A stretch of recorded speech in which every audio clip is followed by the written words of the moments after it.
Promo റിവ്യൂയിലേക്ക് എല്ലാവർക്കും സ്വാഗതം. ഈ റിവ്യൂ ഇഷ്ടപ്പെടുവാണെങ്കിൽ ഒന്ന് ലൈക്ക് ചെയ്തും സബ്സ്ക്രൈബ് ചെയ്തും സപ്പോർട്ട് ചെയ്യണം. അപ്പോൾ ആദർശന് ആ ഡീല് കിട്ടിയിട്ടില്ല എന്നുള്ള കാര്യം ജലജ നവ്യയെ അറിയിക്കുന്നു. അപ്പോൾ നവ്യയ്ക്ക് ഭയങ്കര സന്തോഷമാണ്.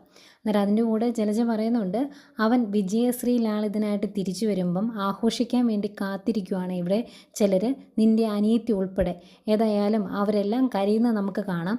ഇത് അവരാഘോഷിക്കുന്നില്ലെങ്കിലും നമുക്ക് ആഘോഷിക്കണം, ആരും അറിയാതെയെങ്കിലും എന്ന് പറയുന്നുണ്ട്.